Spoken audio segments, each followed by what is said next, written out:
When's the last time we've seen this price on Scottie Scheffler? Years? I mean, it's years, right? It had to have been about 3 years at least. And that probably corresponds to, speaking of 365, with a lot of the placement markets that you get out there. Because 365, I think, probably gives some of the better ones if you're playing top 10s, 20s, 40s. So that may correspond in those markets as well.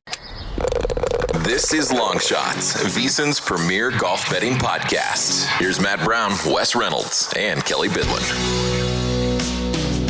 Hey, it is Long Shots Golf Betting Podcast here on the VSiN Podcast Network. I'm Matt Brown. That is Wes Reynolds. That is Kelley Bydlon coming to you for the U.S. Open. If you guys want a more kind of stream of consciousness thought here on the U.S. Open, we did do a podcast yesterday, kind of a first look type of deal. So after you finish this one, you can go back to yesterday's feed. It is in there. Some kind of just more, again, random thoughts on different things, how we got to the processes that we got to, and maybe you'll find something of value over there in that one. If you are not already a subscriber, we appreciate you go ahead and hitting that subscribe button, whether that is over on the YouTube side of things, whether that is over on the audio side of things, or if you're listening to us over on VSiN, you can always find us on the podcast feed and over at the YouTube side of things. Guys, if you were interested in how the RBC Canadian went down, all we can say is congrats, Bud Cauley, but we got too much to talk about this week. So we just got to keep on moving. Good job for you. I feel great. Great story, Bud. Yes, awesome great story. Great to see you in the winner's circle. Yeah, awesome story, everything about that, but we got too much to talk to. We got a major that is coming up here, and we're heading out to the Shinnecock, and with that, we are heading over to what is going to be at least a very windy situation. And will that be something that affects the way that we bet this? Talk about that here in a second. So, Kelley, let's get to the odds board here. Oh, we can just kind of see what just the course looks like if you're watching along here. It is, yes. Yeah. Then I'll take the odds board. Yeah, it's a beautiful course. There's no doubt about it. This seems to be when the wind is not blowing, whenever they got this drone footage, or that drone would be getting blown all over the place. But that's some beautiful stuff right there. Scottie Scheffler tops the odds board, as you would imagine. Scottie Scheffler with the narrative street thing going on here, Wes. He is trying for the career Grand Slam. Yeah, multiple narratives actually this week for Scottie. Trying to go for the career Grand Slam, which Rory, of course, did last year at the Masters. Scottie also on Sunday, June 21st, turns the big 3-0, his 30th birthday, and just had his second child arrive a couple months ago. And it is just so happens to be Father's Day, which it always is on Sunday on U.S. Open weekend. So all the storylines are right there for Scottie. He is double the price, though, that we saw last year. I think he's $275, if memory serves me correctly, at Oakmont. And, he hasn't played badly. We talked about that on the first look episode that we put out at VSiN.com and on YouTube yesterday. He hasn't played poorly like he's won this year. He just hasn't been like the all-world Scottie that he was for the last basically 3 years, where he kind of led the world in everything. So he's proved to be mortal, but still pretty darn good. And there is still that gap, I think, between Scottie and everybody else, but it is narrowing a little bit, now as high as 6-1 in the market. Kelley, as you take a look, you've got this page popped open. You can see started out the year with a win. T3, T4, T12, T24. That is the low spot, by the way. I'm using for those of you not watching and just listening, my little finger quotes there. Low spot at T24, T22, outright second, outright second, outright second, T14, outright third, and then T12. I understand it is not the insane season that we got out of Scottie last year, but it's still pretty damn good. Yeah, it really is. Almost shocking to see at the API. He lost almost 3 strokes on approach and still finished T24. That's how good Scottie Scheffler is. Still, I think seeing some of those ball striking numbers returning, though, and just looking strokes gained total. I mean, okay, it was 6.5 at the Memorial. You're talking over 15 at the Byron Nelson, over 7 at the PGA, over 8 at the Cadillac, over 12 at the RBC Heritage, over 13 at the Masters. Yeah, Scottie Scheffler still very, very good, and you could easily make a case for the man this week.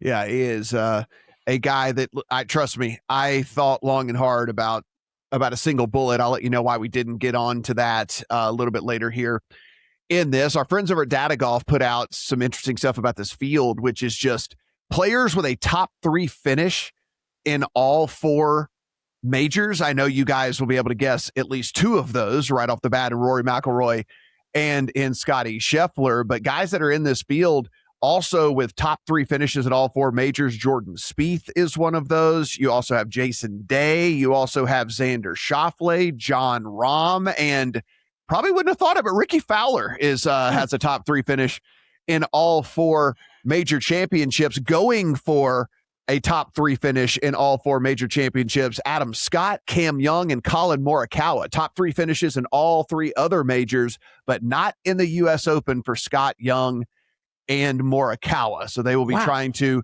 get their own little career grand slam of top 3 finishes for those 3 players. Kelly, does that shock you a little bit? It does. I'm actually surprised there's that many people on the PGA Tour that can make that claim. Yeah. Yeah, I mean, it's the names you would expect, I guess, if you sat down and made me think about it. But still, it's just that is a large amount of golfers. Yeah, interesting. I should Justin Rose. I should also don't want to leave him out. Justin Rose also added to that list. Rory McIlroy, your second shot. Jon Rahm, a live golfer. Yes, you're going to be your third shot here, as these guys are in this tournament. We got Cam Young, Matt Fitzpatrick, Tommy Fleetwood, Ludwig, Brooks Koepka, who is in as of this recording. We will get to some thoughts on him as well. Bryson DeChambeau, Siwoo Kim, Sam Burns, Collin Morikawa, Russell Henley, Chris Gotterup, and we go on and on from there. So, Wes, we talked a little bit about this yesterday. Want to really get into this odds board here with Scottie Scheffler. It is a major championship. Most of the big national books will leave up the 4 majors all year round. And so what we are seeing is some pretty drastic price differences out there in the market. I know we always say shop around, but this one might be as important as any of them, because you can find Scottie as high as 6-1 in some of the markets out there. You see him in the 4s here at DraftKings. And then obviously even the guys on down the list here, one guy's 35 here, he's 30 there. One guy's 45 here, he's 38 here, and on and on and on. So definitely one of those weeks to have multiple outs. Yeah, no question about it. And some of these shops that have them up, year round are going to have different liabilities as well. So keep that in mind when you're comparing the prices, whether you go to each shop or you go to like Odds Checker or whatever, has a lot of the different prices up. And then you're obviously a disclaimer. You're probably going to see on the socials this week people that have like real futures that might have bet this like 5 or 6 months ago, where they had Cameron Young at 50 or 60-1, and now you're seeing him 20 or 22 this week. So obviously keep that in mind. Some books have more futures liability, maybe necessarily than others. And like Cameron Young, you see him 22-1 at FanDuel, 12-1 at Caesars. So clearly he's probably been hit a lot there at Caesars, as you're not getting the best number there. So, definitely shop around. There's still even some variance, even though the numbers get tighter as we get closer to the tournament. Yeah, I mean, Kelly, look at that. What's that 650 there at 365, right? Yeah, that's the first plus 650 I've seen. I don't know about you guys. I haven't seen over 6-1. I actually thought for the most part, we were coming back in on this Scheffler price, but I guess I've been mainly using DraftKings as an example because I saw them drift out over 5-1 and have come back in under that number here. But yeah, this is I was just jumping around these different sites. We can't bet at 365 here in Nevada, so it's not one I've checked out here this week. But yeah, plus 650 sitting there right now. It's Scottie Scheffler. Man, if you're in a 365 market and you like Scottie this week, seeing that number on him, I can assure you're not getting that in any of the other books. Like, it is not going to hit 650. When's the last time we've seen this price on Scottie Scheffler? Years? I mean, it's years, right? It had to have been about 3 years at least. And that probably corresponds to, speaking of 365, with a lot of the placement markets that you get out there. Because 365, I think, probably gives some of the better ones if you're playing top 10s, 20s, 40s, what have you. So that may correspond in those markets as well. Just unbelievable out there with that. So again, as we said, shop around. It is of utmost importance this week. Another couple of guys we do want to bring up. We talk about Brooks Koepka. We talk about Jake Knapp. These are guys that we've bet, obviously, last week, Wes and Kelly on Koepka. I bet Knapp several times. Injury concerns here for both of these dudes. As of this recording on Tuesday, they're both still in the field, but just a word of caution. If you are going to play these guys, they might withdraw before they tee off. They might withdraw right after they tee off. It could be all kinds of different things that go on with them. I would not play them in one and done. I would probably not play them in head-to-heads or placement market type stuff. If you just want to play the upside because they're awesome players, fine. I think an outright is okay, but Kelley, I'm not real sure that I'm going to put them in any of the stuff where I'm trying to keep my bankroll healthy. And what I don't want to look up and see is I have zero chance of that happening because my dude decided to pack it in. Yeah, I think it's tough.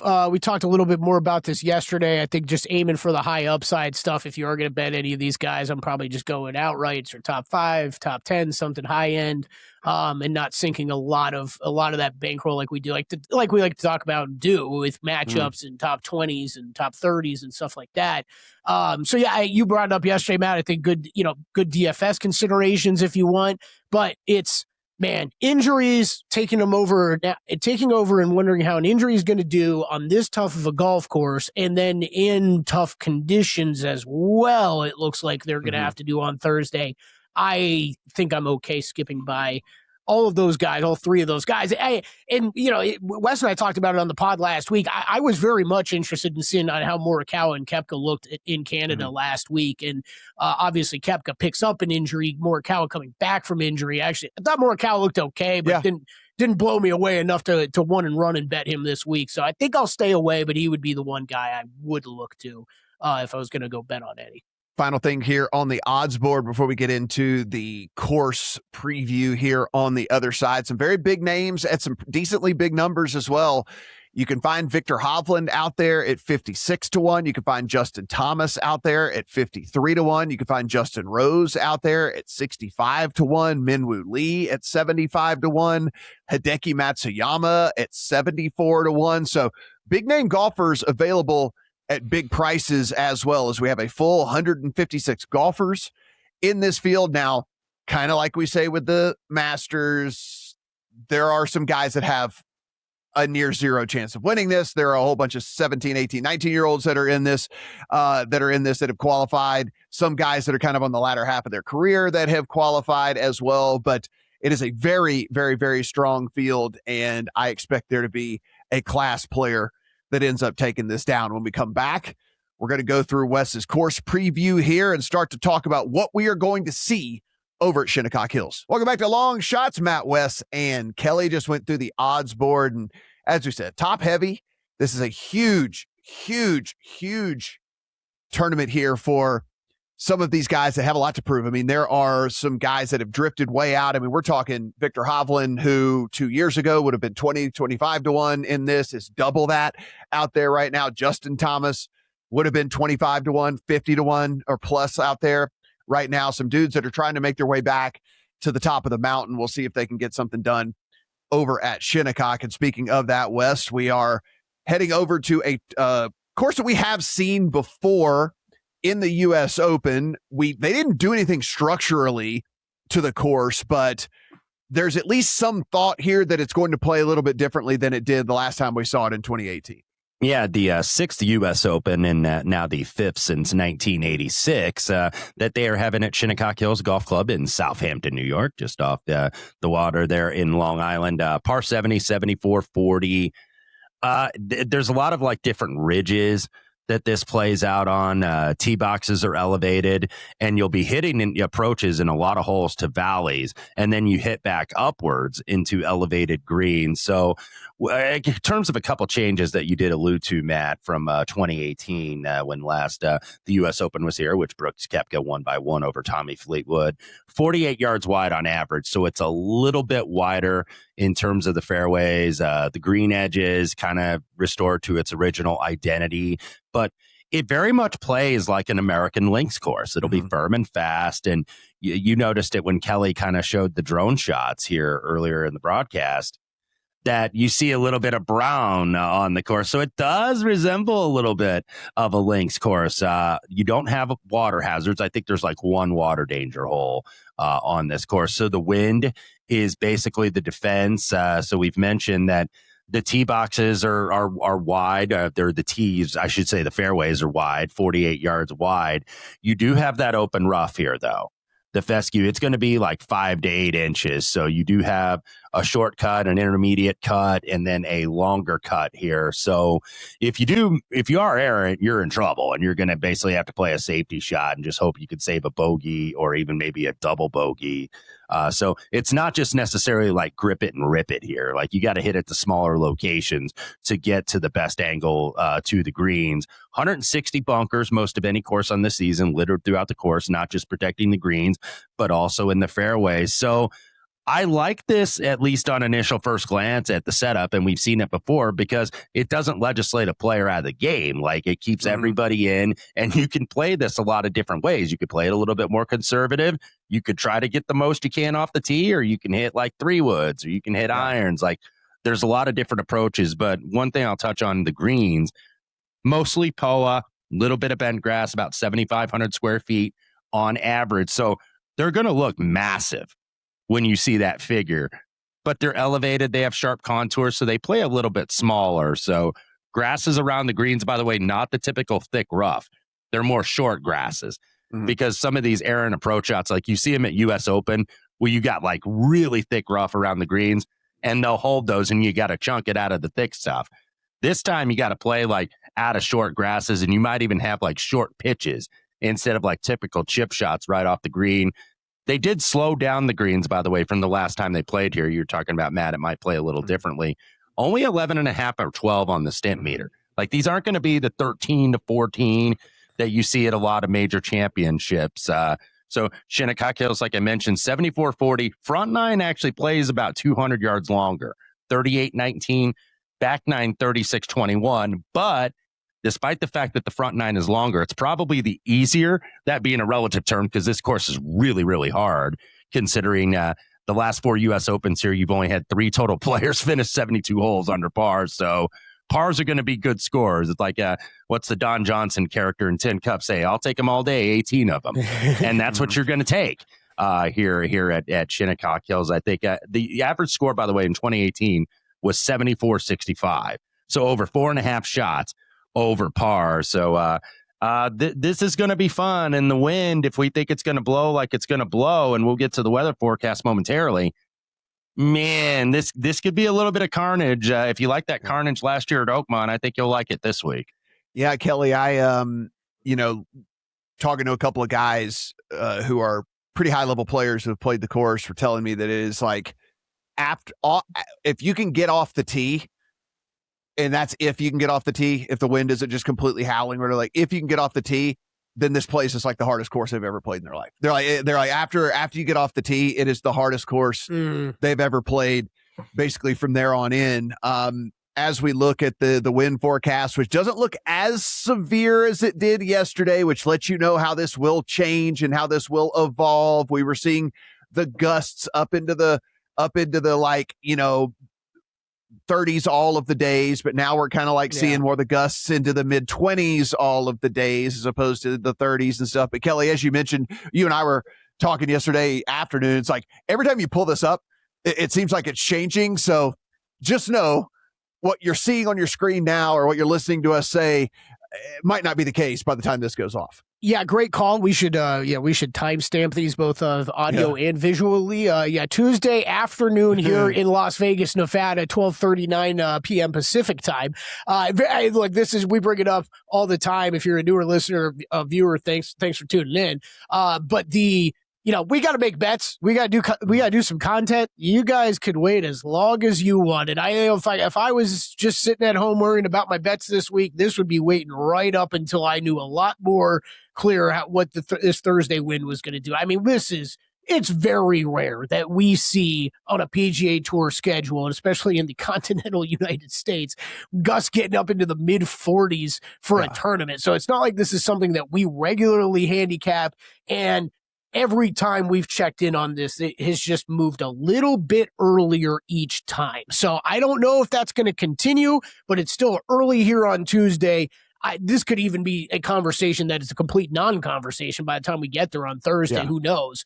Maybe this goes completely out of the picture. The other side I always like to bring up too is I know it can get exciting to think you have an edge on anything in life, and we think we can get excited about these different AM, PM advantages that you're going to have. Just keep in mind that there is going to be rain as well on Thursday. I know I don't have that displayed as well here. There's going to be rain as well. You never know when washouts can happen, and you think you might have the best of it with guys that start later. okay, and then the early guys get washed out completely and everybody's starting again the next day and your advantage went to hell. So just something to keep in mind. I always like to bring up, especially around these majors.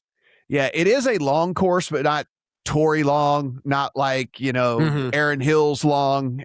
So it is a long course, but it's not like brutally long. The defense here, of course, is going to be that rough and is going to be the wind that these guys are contending with. If you do look to what went down in 2018, as Wes mentioned, Brooks Koepka wins. He shoots a 2 under in round 4 to finish 1 over for the tournament. Tommy Fleetwood, 2 over. Dustin Johnson, 3 over. Patrick Reed, 4 over. Tony Finau, 5 over. Xander Schauffele and Daniel Berger and Henrik Stenson and Tyrrell Hatton all tie for T6 at 6 over. And if you go to those stats, you start to understand and look here and you see at the end of the day, the driving stuff is more than likely going to be accuracy. Now, Brooks Koepka won actually not being the most accurate off of the tee, but at the time, Brooks's powers were at like superhuman strength whenever he entered these majors and stuff and whatever. Only actually hit 64% of the fairways in that tournament, but you start to look down the deal. Tommy Fleetwood, 85, Dustin Johnson, 80, Xander, 75, Berger, 75, Stenson, 80, whatever. So it starts to really play with the more accurate than the bomber type of guy. The only thing is that some of these guys have gotten accurate and are still bombers. Like, are still dudes that are getting it down there, and I'm sure that's going to play into our handicap here as well whenever we start talking about the golfers that we really want to put into the account. But it was interesting to look back at those kind of strokes gained statistics back from 2018 and just kind of see here that it's really the dudes, and I know we can say this almost each and every week, but it's really the dudes who kind of were able to control the greens. If you were able to do some stuff around the green, if you were able to putt just a little bit, that's really the guys that elevated to the top of the leaderboard there in 2018. So I don't know if that'll play that same way here. We do think that the greens are going to play a little bit more manageable.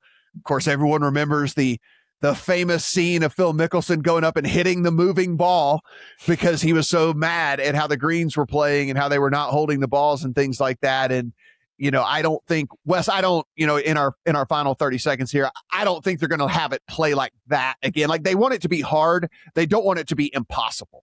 No, they don't. And look, even though those are 7,500 square foot greens on average, a lot of the greens are not really all that playable. So it's very limited. So the speed, I think it's tough enough with the contours. I don't think that they needed it to go 14 on the stimp here necessarily.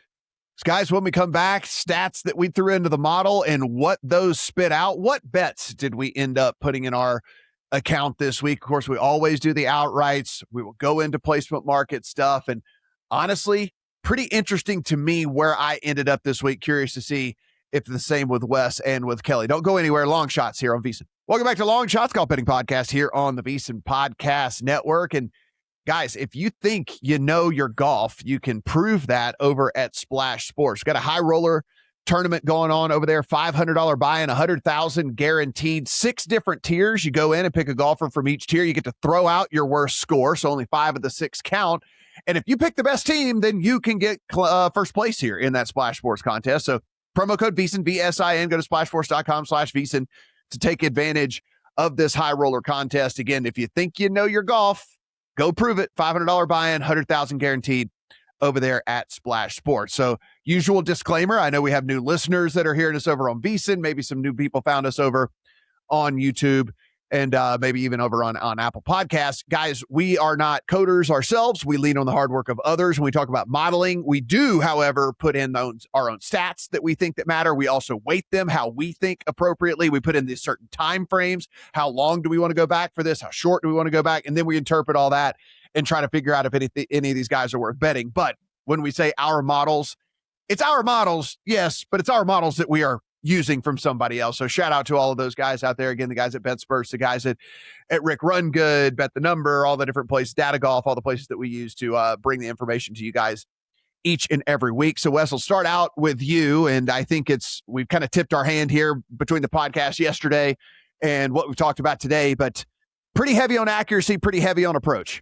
Yeah, and I'll run through this real quick. I started with approach. Of course, the fairways we mentioned very wide. So the players hit like 70% of them in the 2018 U.S. Open, but they only reached the greens 54% of the time, a GIR rate. So that tells you got to be good with your irons still. Those big greens can be deceiving.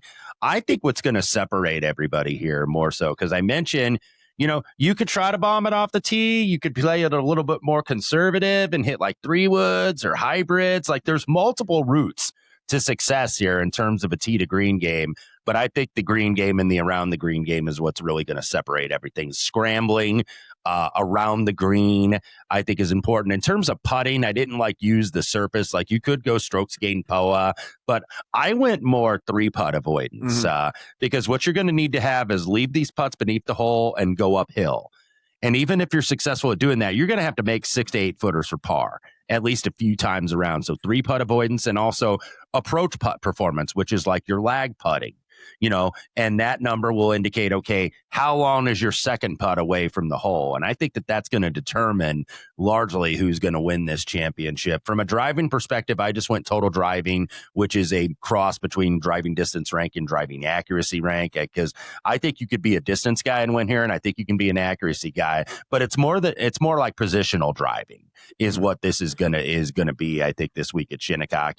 Strokes gained par 4s, I went a little bit, because 6 of them are about 490 yards or more, and 4 unders are going to play 415. So it's kind of like you got to go, in and out here, where it's like you got to be aggressive and then you got to be patient, and then you got to be aggressive again, and then you got to be patient. And that's what this course does.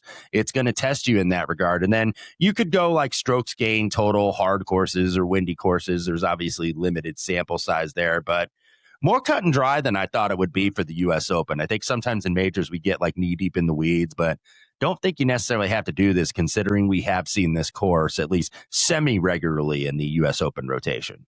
Yeah, about the same with me. Had a decent amount of tee to green in there because, like I said, I just after we, I understand the greens are just going to be a little bit volatile. So how you getting there is something I had in there. And like US, I put in both 3-putt avoidance and approach putting, just to like who lags it well, who makes those lag putts and whatnot. You average about 28 to 29 putts per round on the PGA Tour. Shinnecock over in between 2004 and 2018 events that we had here, about 3 additional putts per round than you get on a typical PGA Tour round. And so again, I need my guys cleaning up. I you're not going to make a bunch of these, and I need you cleaning up. And so 3-putt avoidance and lag putting for me. But Kelley, outside of that, pretty much the same thing there: scrambling, driving accuracy, total driving, stuff like that.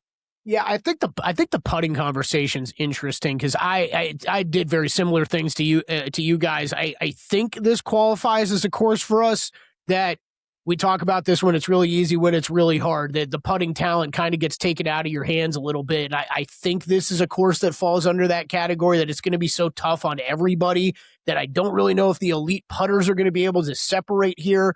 But we are still dealing with limited data when it comes to this course. I did very similar putting stats as you guys, and then I do think it's going to be stretch out the game from there. I think it's around the green and approach, the scrambling stats, all that stuff is going to come in big time. Wes mentioned it. I thought maybe the most noteworthy statistic that I saw was that the fairway percentage you brought up, Wes, and then the greens and regulation from there. This is going to be a true, get out in the fairway. Great job. You've got a stiff second shot coming in almost every single time. Nice mix of par 4s. So I did do the par 4s as well. Kind of just want to get feel for longer ones, shorter ones, all that. And then, off the tee, look, a little bit off the tee. And I kind of went pretty balanced, actually, between accuracy and distance. I'm terrified, frankly, of these green complexes, fellas. They're all raised. They just look brutal. And I think anything you can get closer up to them off the tee, even if it's just a few yards, I think can only help here this week. Because these fairways, by the way, will roll a little bit. So you will get some roll in these firm fairways. So might see some guys hitting less than driver here. 64%, I believe, was the usage in 2018. All right, Wes, we put in all the stats. We threw in how long we want to get those stats. It models produce some stuff. What did you end up throwing in the account? Well, I've talked about it for a few months, and it kind of reminded me of when I bet Matt Fitzpatrick, and he won there at Brookline up there at the Country Club in Massachusetts in 2022, where he also won the U.S. Amateur. sometimes you just got to go with your gut and what your feeling is. I felt that this and maybe Royal Birkdale last month was the spot where Tommy Fleetwood was going to get his first major. Remember, he was runner-up here to Brooks at Shinnecock, 63 on Sunday, by the way, which you don't see on this golf course. And when I said success on and around the greens is going to be the determining factor, well, that's where Tommy Fleetwood really thrives. 5th for scrambling, 5th for around the green. I think this is an ideal course for him, is that it's not too long and it rewards that control and positional driving, and also some players that can play in windy conditions. He certainly has his fair share of links pedigree, always plays well at Renaissance, which is a little bit of a comparable course here where they have the Scottish Open. So Tommy Fleetwood, you can get anywhere, I think, as high. There might be a rogue 25, I think 2250 at DraftKings, so call it anywhere between 20 and 25. Same with the aforementioned Matt Fitzpatrick, 3-time winner on the tour this season. Almost got his 4th last week with the runner-up at the RBC. 4th on approach, 4th in greens and regulation, was 12th here in 2018. Always a pedigreed player on those links type courses. So I think that that's going to matter a little bit more than you would think, because this is very much American style links. So he's won the Dunhill links, been close at the Scottish, been close a couple times at the Open Championship. So Matt Fitzpatrick at plus 2250. And then it's mostly an international flavor, but I did play a couple Americans this week. Russell Henley at 40-1, who I think is a guy that's kind of getting close to winning a major. By the way, Russell was the first round leader here in 2018 before he finished 25th, but he wasn't a factor in majors at that point. Now he very much is. If you look, last 14, 6 top 10s consecutives in the U.S. Open, obviously near close at the Masters a couple months ago.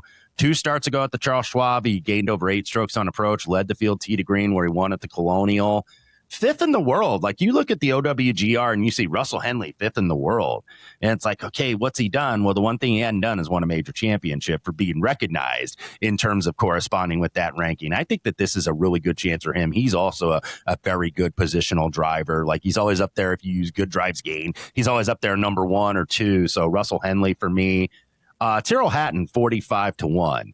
6th last time here at Shinnecock Hills in 2018, starting to get closer and closer in majors too. T3 at the Masters earlier this year, T4 at Oakmont last year, U.S. Open. He is a new father, so if you want to go nappy factor here, into this event, he comes off a victory last month. He won at Live Golf Andalusia, which is held at the world-famous Valderrama, which is another really difficult course that, you know, you have to have positional driving, control, precision. Also held Jon Rahm in a home game there in Spain, so that probably puts a little pep in his step. 3-time winner at the Dunhill Links. I think he will really love this course, Tyrrell Hatton. Sam Burns, also 45-1. And Sam Burns is a guy, leader in putting, always. He's 6th this year, bombing off the tee with the best of them, but positional driving here. And I think lets his short game take over. Was T7 at Oakmont last year, 54-hole leader, first-round leader last week at the Canadian Open, and 4th 2 weeks ago at the Memorial.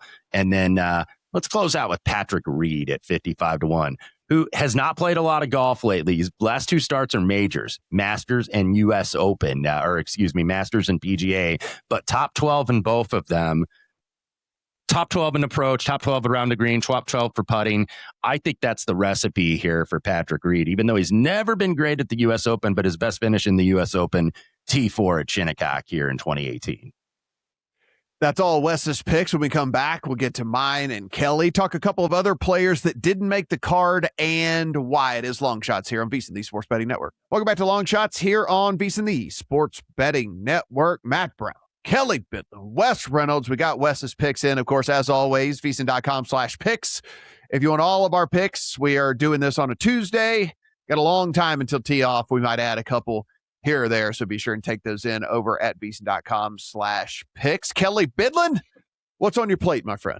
Yeah, I am going short in the outright market, fellas. It is Scottie Scheffler for me. That is where I am going. Okay. I got him at plus 575, so a little 6-1. Yeah, it's a major. Did I mess around and add 2 more long shot outrights? Yeah, I did. But yeah, the majority of the money into Scottie here at plus 575.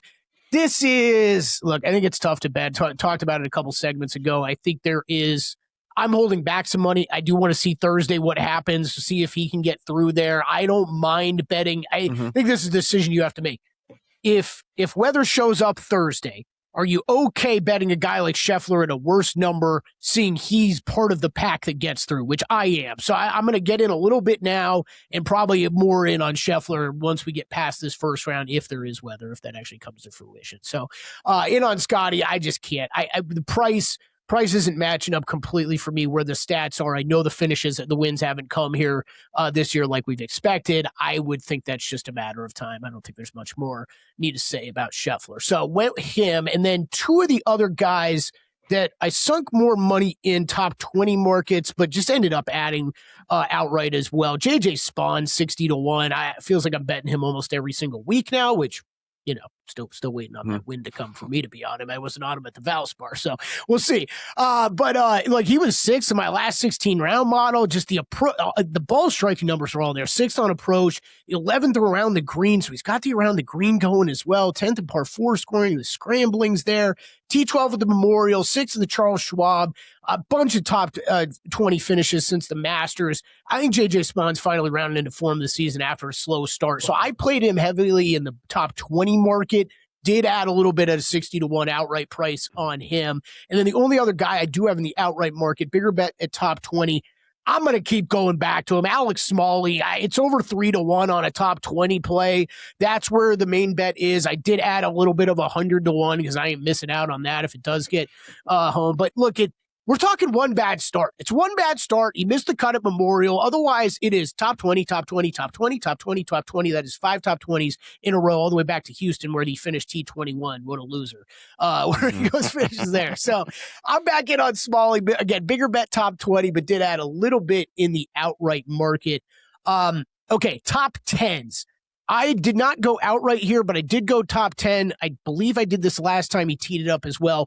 Kurt Kitayama, the ball striking numbers are just really, really good right now. He is 2nd in my last 20-round model. Yes, I de-emphasized putting a little bit, but even his putting stats have been pretty good recently. 15th in this field over the last 16 rounds. 19th, bogey avoidance, the scramblings there. This is another guy, T22 at the Memorial. Other than that, you're talking 3 out of his last 4 were top 10 finishes, and all 4 were top 20 finishes. So Kurt Kitayama, I'm always a little concerned. We're gonna have a bad week from him, but we're gonna ride the highs with him. I'm just gonna aim for a top 10 play on Kitayama. And then the other top 20s, I already brought up Spaun. I brought up Smalley. Other 2 big bets for me this week. I kind of shocked me and Wes. I don't think share a single name on here. Spaun, Smalley for me. I'm back on Siwoo, fellas. I don't really know that. I feel like I haven't heard him talked about a lot this week. And after that hot start to the season, he's right back at it. T10 at Memorial, the 2nd at the Byron Nelson. He's playing really good golf. Yeah, he's not going to have that distance off the tee, but I love what you're getting on approach and around the greens from Siwoo Kim. I think he's a good play this week, where I do think the putter any putting concerns are a little bit taken out of his hands with how tough these greens are. So I went Siwoo, and then I'm back on Patrick Cantlay, top 20. He did T17 in the Memorial, keeps cashing these. He's had 5 of his last 6 tournaments has cashed in the top 20 market. I'm going to keep riding there. The game's great with everything that you're looking for this week on approach, around the green. Even on the putting green. So Patrick Cantlay top 20 for me, and that is the whole card. I thought about just firing one on Scottie and walking away. The wind has me off of that strategy, and I don't blame Kelley. The thing is we always talk about that these very hard courses are what separate the best golfers in the world, but then what equalizes and neutralizes that is extreme weather conditions, because if you catch the wrong end of the draw, then it doesn't matter how good you are. If somebody else is playing in much easier conditions, if they're even somewhat on the level of you are, it's from a skill standpoint, then, it evens it out. So that's the reason why, for me, I was very, very close. And tell you what, if it was not extreme wind projected, I would be on a single bullet Scottie. So instead, I just went with guys that just peppered the model in great form. I'll admit, I got a 25% odds boost that I used on Xander Schauffele. So the 18-1 turned into 22.5-1, which I think is a really good number on Xander Schauffele this week in order to get him up to 22.5-1. Here's a fun fact for you guys out there. The longest top 15 streaks in major championships in history. Tom Watson at the Masters from 83 to 91, which, by the way, that was much weaker fields back then than whatever.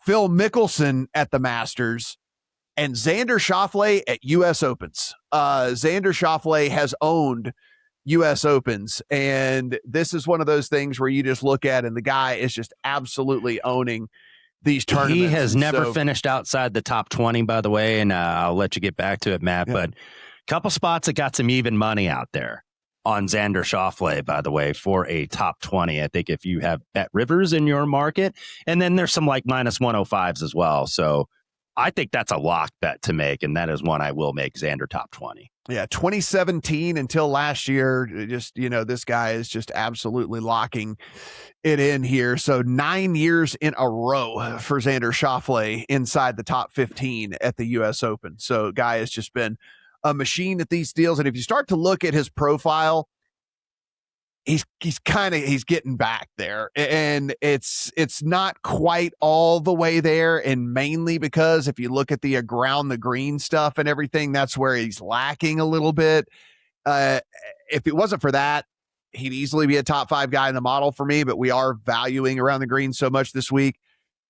That said, all the other parts of the game are clicking, and the guy just plays these hard courses so incredibly well. So Xander Schauffele boosted up. Cam Young at 24-1. Now this is a circle market. I don't think you're going to find 24-1 out there. If you're in a circle market, I think that's playable. If it's only 20, borderline, but arguably the most consistent player of the last 2 years on tour, has everything here to get this done. He's accurate with the driver and he's long, should be able to really destroy these approach shots and then just go in there with that putter and 2-putt over and over again. I think he could be a par maker. Really do like him a lot as well. Russell Henley, I share that one with you, Wes. So go back, listen to Wes why we like Russell Henley this week. I do also like Russell Henley this week. Was shocked to see how high he finished in the model this week for me. Average of 5th across the 5 different models that I ran. So Russell Henley in the account at 40-1. You can find that at MGM, by the way. So that is a national book number. I'm playing Morikawa. If there's 50-1 at Circa, that's just like, look, if he's healthy, if he's 90% healthy, then 50-1 is still too much. I don't know if he's 90% healthy or not. He says he's fine. It's 50-1 is just too much on Collin Morikawa. There's nothing more to say about that. I mean, like he's one of the best players in the world, and at 50-1, he would, if he was not injured or there wasn't an injury concern, he would not be even close to this number. And Kelley, I ended up on JJ Spaun, 2nd overall in one of my models. I was blown away. 2nd overall with an average of 6th whenever you average them all together. You can find 50-60-1 out there on JJ Spaun. I have a top 20 on Siwoo, and that is my only placement market bet right now at plus 150. I will say this, fellas.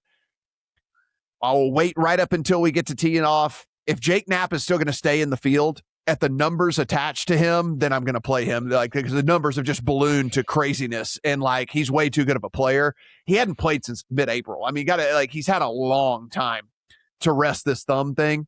Yeah. So if he's still in the field come Thursday morning, then I'll fire on a Jake Knapp. By the way, that is 3 p.m. and 2 a.m. start times for me on the outrights. I'm just going to sprinkle it. If one wave gets an advantage, I'll at least have a couple of guys on each side of it or whatever. So that's 2 a.m.s and 3 p.m.s for me.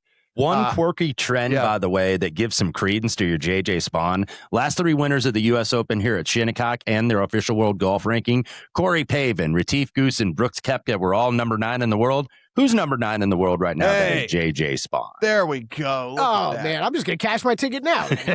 Guys, if you have not done so already, hit that subscribe button. If you're listening to us on the podcast side, if you're watching us on the YouTube side, go ahead, hit that subscribe button. Of course, if you're listening to us over on VSiN, go ahead and become a VSiN Pro subscriber. For Wes, for Kelley, I'm Matt. Good luck on all your U.S. Open bets.